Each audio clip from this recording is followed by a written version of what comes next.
वंदे मातरम 150 वर्ष की यात्रा अनेक पड़ावों से गुजरी है, लेकिन आदरणीय अध्यक्ष जी, वंदे मातरम का जब 50 वर्ष हुए तब देश गुलामी में जीने के लिए मजबूर था और वंदे मातरम के 100 साल हुए तब देश आपातकाल की जंजीरों में जकड़ा हुआ था।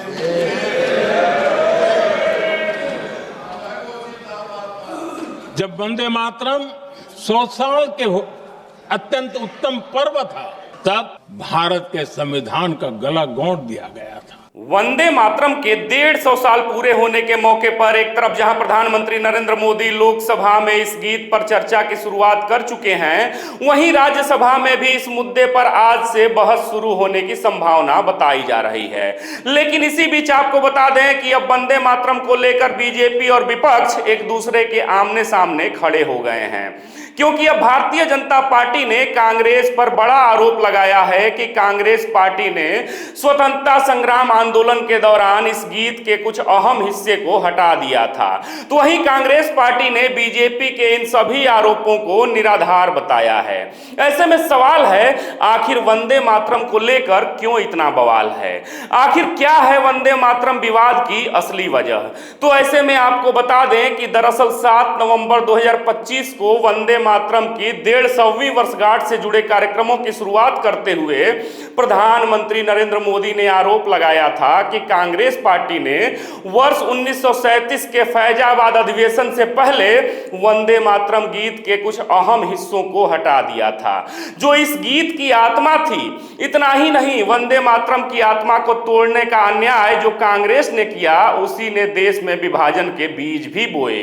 वहीं पीएम नरेंद्र मोदी के अलावा बीजेपी प्रवक्ता संबित पात्रा ने भी बड़ा आरोप लगाया कि पंडित जवाहरलाल नेहरू भी वंदे मातरम को लेकर असहज थे, सहज नहीं थे। तब इन आरोपों के जवाब में कांग्रेस प्रवक्ता जयराम रमेश ने वंदे मातरम पर सब्यसाची भट्टाचार्य द्वारा लिखित एक किताब का जिक्र करते हुए एक्स पर पोस्ट किया कि वर्ष 1937 में कांग्रेस वर्किंग कमेटी की बैठक से 3 दिन पहले खुद रविंद्रनाथ टैगोर ने नेहरू जी को इस बारे में खत लिखा था, जिसमें रविंद्रनाथ टैगोर ने ही जवाहरलाल नेहरू को सुझाव दिया कि इस गीत के पहले 2 स्टेंजा यानी 2 हिस्सों को अपनाना चाहिए। अर्थात तब कांग्रेस वर्किंग कमेटी की बैठक में लिया गया यह फैसला रविंद्रनाथ टैगोर के खत से ही प्रभावित था। अतः अब सवाल है, क्या पीएम नरेंद्र मोदी गुरुदेव रविंद्रनाथ टैगोर पर विभाजनकारी विचारधारा रखने का आरोप लगा रहे हैं? बहरहाल ये तो रहा वंदे मातरम को लेकर पीएम नरेंद्र मोदी और कांग्रेस के बीच का विवाद।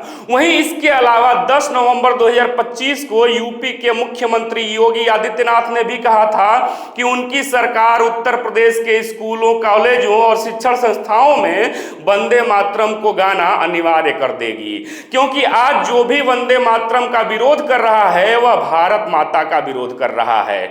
जिसके जवाब में सपा सुप्रीमो अखिलेश यादव ने 13 नवंबर को बरेली में कहा था कि मुख्यमंत्री योगी आदित्यनाथ की कुर्सी जब जब हिलने लगती है तो वह सांप्रदायिक हो जाते हैं। जबकि सच्चाई तो यह है कि वंदे मातरम पर यह बहस जो आज हम लोग कर रहे हैं, क्या उस समय इस पर संविधान निर्माता ने बहस नहीं किया था? दरअसल संविधान निर्माता ने जब राष्ट्रगान और राष्ट्रगीत दिया होगा तो यह अनिवार्य नहीं किया था कि इसे गाना जरूरी ही है। शायद इसीलिए उन्होंने इस गीत को लोगों की च्वाइस के ऊपर छोड़ दिया था, चाहे तो आप गा सकते हैं, चाहे तो नहीं गा सकते हैं। वहीं अखिलेश यादव के अलावा अब इस गीत को स्कूलों में अनिवार्य किए जाने के ऐलान से मुस्लिम नेताओं ने भी ऐतराज जताया है। दरअसल संभल से समाजवादी पार्टी के सांसद जियाउर रहमान बर्क ने मीडिया से कहा है कि किसी को वंदे मातरम गीत गाने के लिए बाध्य नहीं किया जा सकता, क्योंकि संविधान ने सभी लोगों को स्वतंत्रता दे रखी है।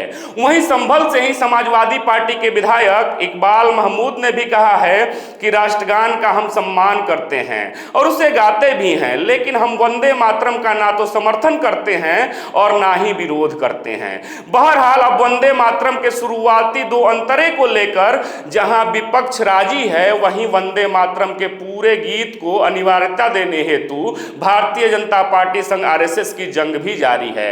अब इस पूरे विवाद पर आप किसका समर्थन करते हैं? आप भी जवाब जरूर दीजिएगा। फिर से मिलेंगे एक नए वीडियो में, तब तक देखते रहे खबरों खिलाड़ी। जय हिंद, जय भारत।